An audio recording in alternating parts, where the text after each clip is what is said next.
Welcome back to Wisdom from the Aerial View, a podcast dedicated to Dr. Mark Klein's book by the same name.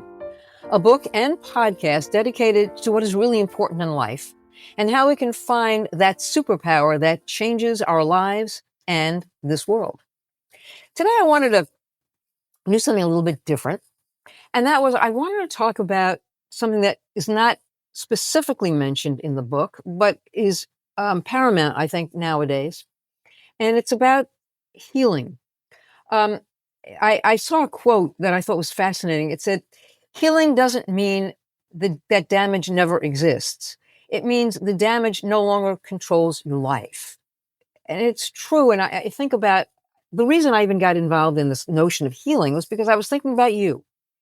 You have been a physician, and a physician is a healer. And so I wanted to start seriously we've been doing these podcasts and getting to know the book, but I think it's important to get to know a little bit you. You chose a healing profession. Tell me why. What made you go into medicine? A lot of people have asked me that. I'm sure most doctors get asked that question at some point. Short answer is usually your mother. But in my case, it just always felt right. The idea to be able to have people trust you, open up to you, and give you the opportunity to help them in some way, it just always appealed to me. Now, obviously, there are a lot of ways to do that. Medicine is only one. But I like science. I like biology. I like figuring things out. So it just really seemed natural. And honestly, I didn't entertain a lot of other things by the time I got around to being of the age where I had to think about what I wanted to do. I mean, when I was really little, I wanted to be an electrician. That would come in handy now. Yeah, it would. Yeah. Darn. Yeah. Let that boat sail. Never too late. Never too late. Yeah, never too late. But there was always something about medicine. I remember my pediatrician. He was an elegant guy, and I just thought this ability to combine the knowledge of medicine, the hard science, with the opportunity to assist people in one of the most important ways. To me, it was just, I won't even say irresistible. It just seemed like the natural thing to do. But talk about, to me, if you can, the notion of healing. I mean, you're healing people on many different levels. Not only are you healing them physically, but because I know you heal people emotionally as well. And I think too many doctors don't do that, but you do. And you did. And you continue to. But this whole process of healing, Paulo Coelho said that what hurts us is what heals us. And I can't help but think that you are a healer, and you've been a healer your whole life. And you chose to do that. And you talk a lot about in the book about your dad's illness and how that impacted you. And did it impact you in a way that you felt, I can't heal him, or I wanted to heal him? And tell me about that. Oh, I tried to heal my father. Remember, I was young. I was 19 when he got sick. Mm-hmm. And as I said before, for me, that's when we lost him, because he never really recovered. He died 18 months later, but he never really recovered from that, that illness in the sense, mostly psychologically. He had a few good months physically, or okay months.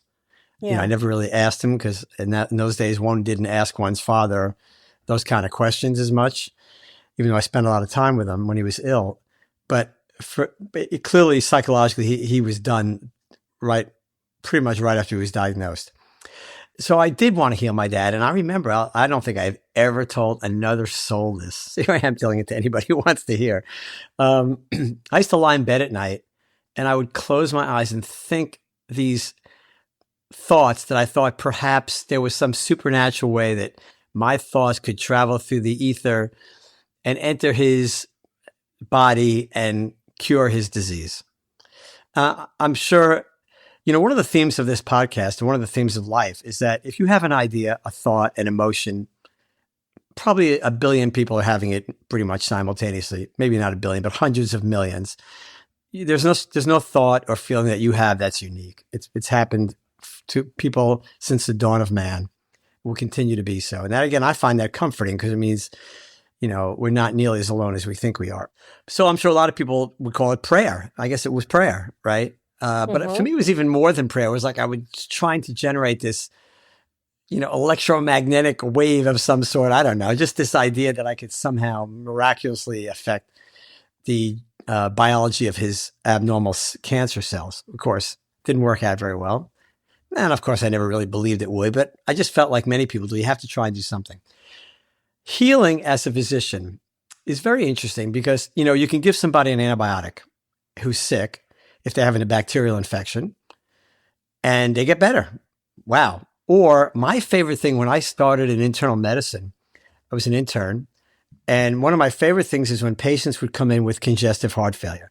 So congestive heart failure is a situation where the heart muscle, it's a muscle, no longer is up to the task, can't pump well enough, and it literally fails. And so it can't circulate the blood properly, and you have all kinds of problems from that, mostly breathing problems and so on. And so we get these patients to come into the hospital who had gotten off their medications or hadn't taken care of themselves and gone from being okay to now in congestive heart failure, where they were short of breath, they couldn't walk, they couldn't do very much of anything. And you tune them up with certain drugs, and now the drugs are even better. And you give them these drugs, and like within 24 hours, they were like, boom, magic. They were back to their old selves. And I thought that was the coolest thing. I love that. Now, it sounds weird to say I love people with congestive heart failure because a lot of people don't recover and die of congestive heart failure. But the people who are just kind of slid off the scale a little bit and they're not, like I said, not taking their medicines appropriately, or something else has changed in their life medically, so their heart is no longer compensating. But you can do these magic little interventions and poof, they pop right up and they're fantastic. And that's a metaphor, I think, for many things in medicine where you, quote, heal the patient, whether it be surgically, medicine, antibiotics, things like that. So that's a very specific type of healing, very concrete. We can call it a very concrete method of healing. But of course, a lot of people we're not so successful. And especially people who have emotional issues, who have mental health issues. The drugs, some work for a while, most of them don't work forever.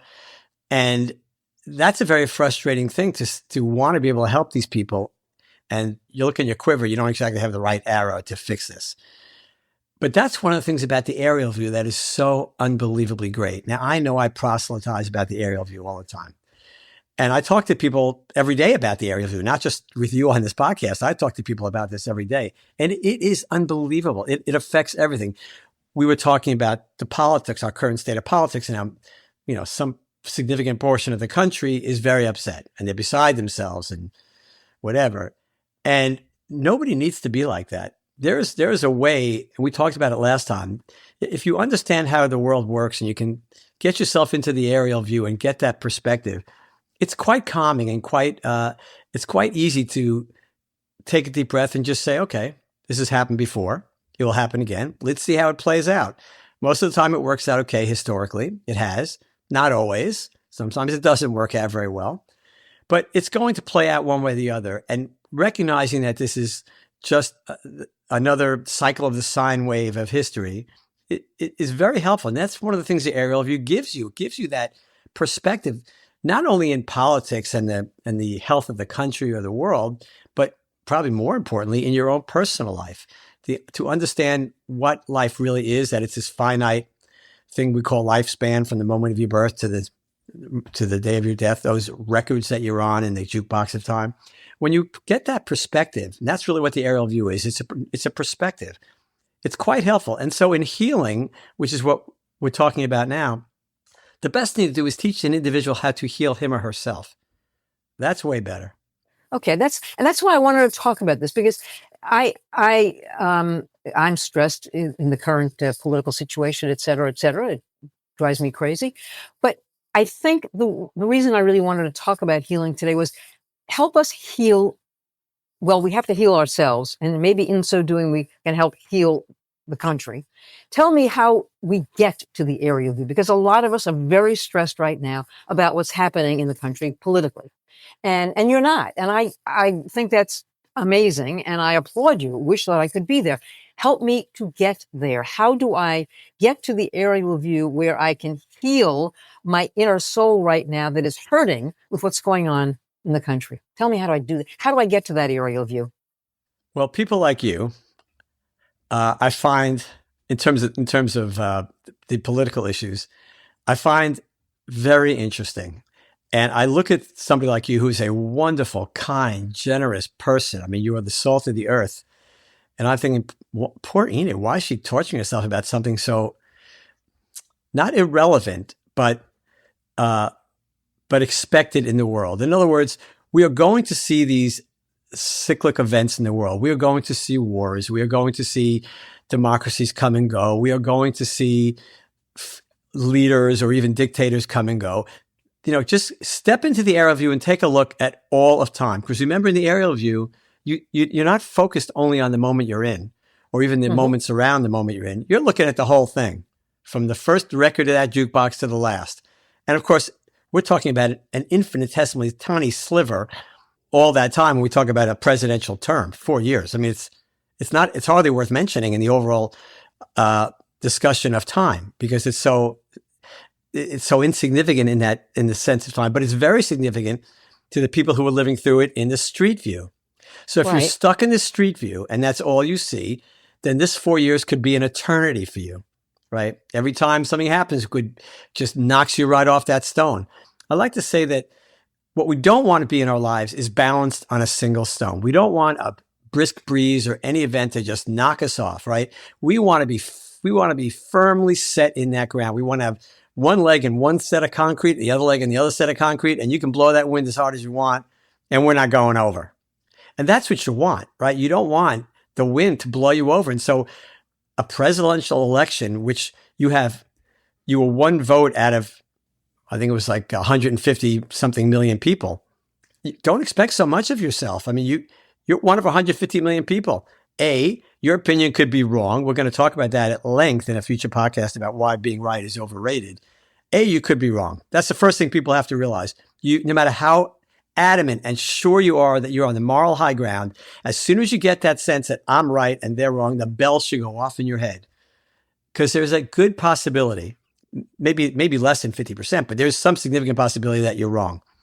Which is why I am much more interested now in my life in listening to people's opinions. People ask me my opinion. I go, no, I want to hear your opinion. My opinion, I'm not really that interested in anymore. I want to hear what other people say. Mostly, maybe if I can help them not be stuck on that single stone where the wind's going to blow them over, right? So the first thing is to understand that you don't want to be balanced on a single stone. You want to have a much firmer foundation so that when these things occur. So how do you get that firmer foundation? Well, from the aerial view, it's incredibly obvious that our lifespans are short. Our effect on the universe is essentially insignificant, that the universe will go on no matter what happens. The universe isn't going anywhere. No matter what happens on planet Earth, it doesn't matter. The universe is going to continue. In fact, planet Earth is going to continue. It may have life on it, it may not, but it's not going anywhere either.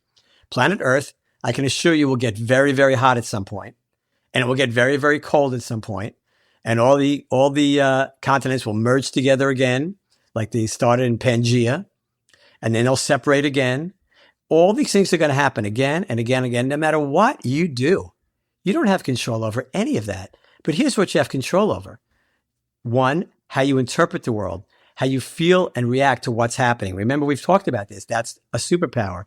You get to decide how you feel about things. Every emotion, every reaction you have is a result of an interpretation of a heard or visualized event, and your brain has assigned some type of value to it. Your brain assigned that value. It has no value by itself. You've assigned it.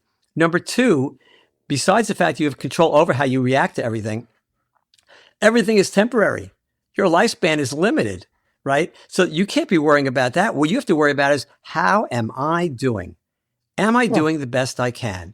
Am I making that evolution from selfish to selfless? Am I helping people? Am I being kind? Am I being generous? Am I learning to get my accomplishment factory in order by recognizing that accomplishments are essential for personal happiness and concluding that evolution? Everything else is second. So they're not irrelevant. We do live in the street view, but to have that perspective that you cannot control the universe, these things are going to happen again and again and again and again. One of my good friends, I might have mentioned this before, very smart guy, very successful guy. And he's probably at least as upset about you as the election, maybe twice as upset. Who knows? He's pretty upset. And he writes emails regularly, and he's a very smart guy. He's a very good writer. And I read these things and I watch and I'm thinking, you know, if you only spend your days in the street view and you don't recognize the totality of what happens in time and the relative significance of a human life, you're going to be upset. You're going to let these winds knock you off that single stone, but they shouldn't. You do the best you can. You understand that you may be right and you may be wrong, that other people's opinions, even though you don't want to think about it, are in some ways just as valuable and important as yours. Because remember, reality's control is created by each individual. Every individual decision, we'll repeat this again in a future podcast, but each individual decision has an equal effect on what happens in the world. It doesn't seem that way, but that's how it works. I know we've discussed that previously. We'll get back to it a future time. So anyway, the point is, you have to keep in perspective who you are, what your role is, what you can control, and that all these things are going to happen again and again and again, because that's the story of human life. That's the great clue, that all we can control is what we're doing while we're here, how we react to it, how we treat people, how we make that evolution. If you focus on that, the rest becomes very easy to handle. Well, I guess two things come to mind. One is that living in the street view, which we are, you see what's going on around you. And you see people losing their jobs, and you see people losing all sorts of things, people not being able to afford eggs or whatever. And so in the street view, that to me is something that becomes a trauma to me that I'm witnessing. But as what you're saying is, if I can get above that, if I can get into the aerial view and look at it in a different perspective, it might not be so harmful, or it might be able to heal me. I get that. It's not that it will heal you. It's that you won't need to be healed. There's nothing to be healed from. So look, people have been what about the person who are losing their jobs? What do we do about them? You do everything you can to help that person. And that's what you do. So if it's a neighbor and they've lost a job and you want to help feed them, which you have fed hundreds of thousands of people in your life, through your career and otherwise, then you feed them and you help them. Look, there are people all over the world who are jobless, who are homeless, who are hungry, who are lonely, who are sad. So wrap your head around that. You won't get out of bed tomorrow morning because you can't. I had a hard time this morning. Yeah. You can't fix all those things, right? You can't fix those. But each one of those people is going through a journey. And this is a very important fact to keep in mind. There is no such thing as an event or an action that has 100% negative consequences. Zero. Doesn't exist. Nothing. Some good, some positive, some hope, some benefit comes out of everything. Now, it may be extremely asymmetric. It might be 99% bad and 1% good, but it's never 100 and 0. And the reason for that is because the story of human life is what never changes. We start off ignorant. We start off dependent. And our goal is to go from that demanding, selfish person to the selfless person who is focusing on other people. And as we've talked about, and we will talk about 100 times, that if you want to feel good and you want to feel better, go help someone else. That's where the magic of life is. So if somebody's lost their job or is hungry or homeless, you do what you can personally. And I know you are the poster child for this, which is probably why you get so upset, because you recognize that as much as you've done, it can't change the overall, it hasn't changed the overall trajectory of the world. You've done what you can do. So you feed 100,000 people and there's another 100,000 who are still hungry. Or you help somebody find a job. And remember, you've helped somebody find a job. That job's now off the market. Somebody else is getting a job. Okay. So you see, there's only so much you can do. So when you have the perspective, okay, so what can I do? You can focus on the things that are under your control. How you react to what happens, how you feel about things. That's the Viktor Frankl model. That's so critical. And then to do what you can to help each individual person and to make that evolution to caring more about other people than you do about yourself. When you do that, then those concrete pillars surround your legs and you're not getting blown over by whether President Trump or President Biden or whoever the heck you don't like, because everybody, half the people don't like one, half don't like the other. You're not going to get crushed by that. You're going to understand that this is how the world works. And so the story of life cannot be who's the president or what the weather is or what event occurs across the globe. You can't control those things. That's not your job. Your job is to individually do what you can to make that evolution. So then let me pivot a little, because you do have a chapter in the book on tragedy. And when I look at the notion of healing, I have to think about where does tragedy fit in? So you have a whole chapter on tragedy, and it's a poignant chapter. Tell me then, um, how do we handle tragedy? I think we did brush on this in one of our earlier episodes, but it's certainly worth revisiting because it is troubling. You know, the worst thing about tragedy is that it's unavoidable. I mean, it's relative. Obviously, some people have tragedies that are beyond description, you know, whether you're a hostage in Gaza or whatever the situation might be. I mean, there are some very horrible, tragic situations. And then, of course, when we lose somebody we love, that's tragic. Everybody feels that, right? So tragedy, it's like the day you're born, you know you're going to run into tragedy somewhere. It's just not avoidable. Okay, 100% of people are going to run into tragedy 100% for sure in their lives. But what does that tell us? That tells us if it's like a lot of things we talk about that happen to everybody every day and we don't make a big deal about. So we have to accept that it's going to happen, but it's all part of the story. You can't avoid it. If you decide, if you're going to live a human life and you decide not to check out, you don't take your own life, which I highly recommend against because so many cool things are going to happen in your life along the way. Don't cut it short. Don't cop out. I understand why people do. Yeah, I don't judge people. I try not to judge people, but it's a really bad idea. You're going to miss out on a lot of good stuff. And you're going to miss out on the preparation you need for what comes next. So tragedy is going to show up. So how do you deal with it? I focused a long time on how to become mentally tough because I was anything but. I've told a lot about my childhood, how I was small. Didn't think much of myself. And, you know, so not only did I have a lot of self-esteem, but I certainly wasn't mentally tough. So I spent a lot of time thinking about mental toughness and how do you get to be mentally tough? And if I had to give somebody a definition of mental toughness, it would be that the likelihood that you would be unsuccessful in a situation would come as a surprise, meaning that you expect to overcome, you expect to succeed. That's really mental toughness. And that comes in handy with tragedy. And the way it makes tragedy easier to handle is to say, it happens to everybody. 100% of people will experience tragedy. It will happen in every single life. It's unavoidable. Therefore, I must look at it in perspective, that it's one page of my novel. We've talked a lot about the metaphor of the book. Another critically valuable metaphor when talking about the aerial view, to look at the difference between the protagonist in the book, in our lives, we're the main character, we're the protagonist of our story, we're on the page, we're stuck on the page, we're in the street view. But the person observing our life or reading our story, holding our book in their hand, to them, they're the disinterested observer. They're in the equivalent of the aerial view, and they're just watching all this happen. And when the book is over, no reader says, do you remember page 177? That was like the most important page of the book. No, they go, oh, page 177 was part of the story. Turns out something tragic happened, but if that hadn't happened, what happened on page 357 wouldn't have happened. They're all tied together. You can't pull a single event out of a life and because it no longer makes sense.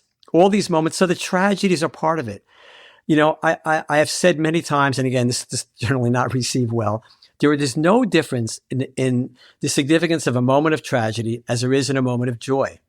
In the jukebox of time, these are indistinguishable. They're all the same.